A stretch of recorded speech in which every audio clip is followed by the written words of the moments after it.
সূরা পড়লে তাকে দারিদ্রতা স্পর্শ করবে না ইনশাআল্লাহ। দারিদ্রতা নিয়ে সমস্যা না?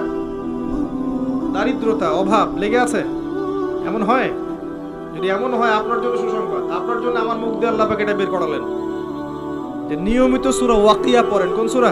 জিন্না মূলত থাকে উপত্যকায়, জিন্না থাকে হচ্ছে বন জঙ্গলে, জিন্না থাকে হচ্ছে এমন এলাকায় দেখবেন ওই যে আপনারা গ্রামগঞ্জে আগে বড়শি দিয়ে মাছ ধরতেন, নিচে বড় বড় কিন্তু ঘাস হতো, ওই যে আপনার শোল মাছ, তারপরে ছোট ছোট এরকম মাছ ঘাসের ওপর দিয়ে চলতো, আর নিচে বড়শি ফেললে মাছে যে বড়শিটা টুকা মারতেছে এটা দেখা যেত।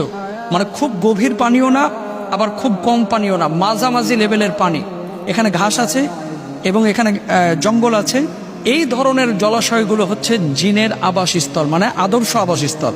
2 নাম্বার আরেকটা আবাস, যেখানে চর্বি, যেখানে হাড্ডি জাতীয় খাবার খুব বেশি পড়ে থাকে, এই জায়গাগুলোতে জিনেরা থাকতে পছন্দ করে। আপনাদেরকে একটা কথা বলি, খবরদার, অনেকে গরুর গোশত মুজ ভিজায় খায়, খাওয়ার পরে হাতের চর্বিটা নিয়ে যায় গামছায় মোছে, বউ আবার এই গামছা নিয়ে যায় ঠিক ওই বেডরুমের কোনাতে ওই বিছানার সাথে ঝোলায় রাখে। এটা করবেন না।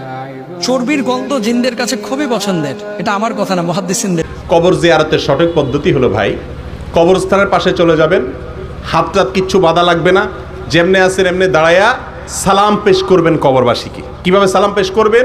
সালামুন আলাইকুম দারা কওমিন মুমিনিন ওয়া ইন্না ইনশাআল্লাহু বিকুম লাহিকুন নাসআলুল্লাহ লানা ওয়া লাকুমুল আফিয়া আনতুম লানা সালাফ ওয়া নাহনু লাকুম তাবা। বিভিন্ন রকমের দোয়া হাদিসে আছে, যেই কোনো দোয়া পড়ে শুধু সালাম পেশ করলেই কবর জিয়ারত হয়ে যাবে। আমাদের দেশে কবর জিয়ারতের পদ্ধতিতে বলা হয় সূরা ফাতিহা একবার, সূরা ইখলাস 3 বার, আল্লাহকুমুত তাকাসুর একবার, অমুক সূরা এতবার। কিছু গদবাদা নিয়ম আছে না, এগুলো কোরআন হাদিসের কোথাও শেখানো হয় নাই। আল্লাহ সুবহানাহু ওয়া তাআলা 2 ব্যক্তিকে দেখে হাসেন।